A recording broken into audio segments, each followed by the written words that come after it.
Russia Ukraine വെടിനിർത്തലിന് വഴിയൊരുങ്ങുന്നു. 30 ദിവസത്തെ വെടിനിർത്തലിന് Ukraine സമ്മതിച്ചു. റഷ്യയുമായുള്ള താൽക്കാലിക വെടിനിർത്തലിനുള്ള US നിർദ്ദേശമാണ് യുക്രൈൻ അംഗീകരിച്ചത്. വിവരങ്ങളുമായി ജലീൽ കണ്ണമംഗലം ചേരുന്നുണ്ട്. ജിദ്ദയിൽ നിന്ന് ജലീൽ, നിർണായകമായ തീരുമാനമാണ്. എന്തൊക്കെയാണ് കൂടുതൽ വിവരങ്ങൾ നമുക്ക് ലഭ്യമാവുന്നത്? കീർത്തന, റഷ്യ യുക്രൈൻ യുദ്ധം അവസാനിപ്പിക്കാനായി ലോകം ഉറ്റുനോക്കിയ ചർച്ചയാണ് ഇന്ന് ജിദ്ദയിൽ നടന്നത്.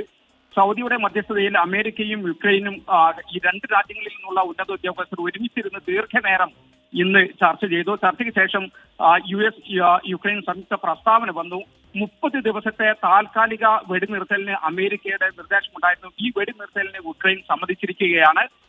ഉക്രൈനിനുള്ള സുരക്ഷാ സഹായം പുനരാരംഭിക്കുമെന്ന് സംയുക്ത പ്രസ്താവനയിൽ പറയുന്നുണ്ട്. അതോടൊപ്പം തന്നെ സമാധാനം പുനഃസ്ഥാപിക്കാനുള്ള ശ്രമത്തിന് പ്രസിഡന്റ് ട്രംപ് ശ്രമിച്ചു, അമേരിക്ക ശ്രമിച്ചു.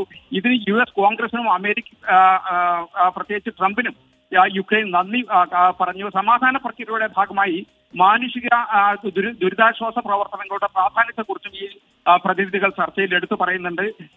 യുക്രൈനുള്ള സഹായം തുടരും എന്ന് പറയുന്നുണ്ട്. വെടിനിർത്തൽ സമയത്ത് യുദ്ധ തടവുകാരുടെ കൈമാറ്റം ഉണ്ടാകും, സിവിലിയൻ തടവുകാരുടെ മോചനം ഉണ്ടാകും എന്നും ഈ സംയുക്ത പ്രസ്താവനയിൽ പറയുന്നുണ്ട്. അതോടൊപ്പം തന്നെ യൂറോപ്യൻ രാജ്യങ്ങൾ സമാധാന പ്രക്രിയയുടെ ഭാഗമാവും, പങ്കാളിയാകും എന്ന് യുക്രൈന്റെ പ്രതിനിധി സംഘം ആവർത്തിച്ച് ഇത് പറയുന്നുണ്ട്.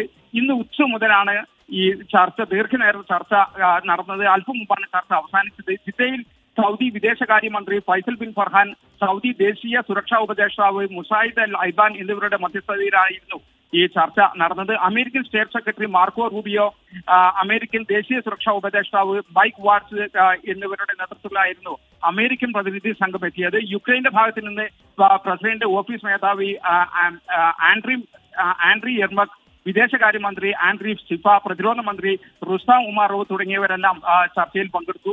കഴിഞ്ഞ ദിവസം ഇന്നലെ രാത്രി യുക്രൈൻ പ്രസിഡന്റ് വ്ളാദിമിർ സെലൻസ്കി ജിദ്ദയിലെത്തിയിരുന്നു. ചർച്ചയ്ക്ക് മുന്നോടിയായി അദ്ദേഹം സൗദി കിരീടാവകാശി മുഹമ്മദ് ബിൻ സൽമാൻ രാജകുമാരനുമായി കൂടിക്കാഴ്ച നടത്തി ചർച്ചയുമായി ബന്ധപ്പെട്ട കാര്യങ്ങളെല്ലാം സംസാരിച്ചിരുന്നു. ഈ ട്രംപ് സെലൻസ്കി അമേരിക്കയിലെ വാഗ്വാദത്തിന് ശേഷമുള്ള ചർച്ച എന്ന നിലയിൽ കൂടി ഇന്നത്തെ ചർച്ച ഏറെ പ്രാധാന്യമുണ്ടായിരുന്നു.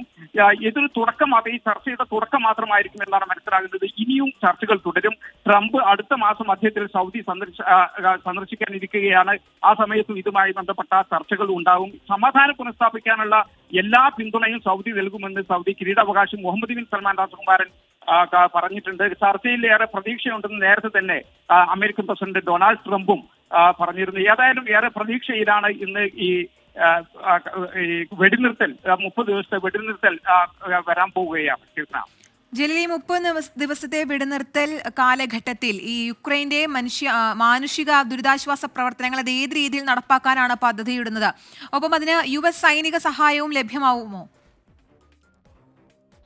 ഇത് മാനുഷിക പ്രവർത്തനങ്ങളും മാനുഷിക സഹായങ്ങളും എല്ലാം തുടരും. അതോടൊപ്പം തന്നെ ഇതുമായി ബന്ധപ്പെട്ട എല്ലാ സഹായവും US ചെയ്യും എന്ന് മാത്രമാണ് ഇപ്പോഴുള്ള ഈ ഹ്രസ്വമായ ഈ പ്രസ്താവനയിൽ പറയുന്നത്. ഇതുമായി ബന്ധപ്പെട്ട വിശദമായ വിവരങ്ങൾ ഇനി വരാതിരിക്കുന്നതേ ഉള്ളൂ. കേൾക്കണം. ശരി, 30 ദിവസത്തെ വെടിനിർത്തലിനാണ് ഇപ്പോൾ വഴിയൊരുങ്ങുന്നത്. റഷ്യ യുക്രൈൻ വെടിനിർത്തൽ, 30 ദിവസത്തെ വെടിനിർത്തലിന് യുക്രൈൻ സമ്മതിച്ചിരിക്കുന്നു. റഷ്യയുമായുള്ള താൽക്കാലിക വെടിനിർത്തലിനുള്ള US നിർദ്ദേശമാണ് യുക്രൈൻ അംഗീകരിച്ച. വിവരങ്ങളാണ് ജലീൽ കണ്ണമംഗലം നൽകിയത്.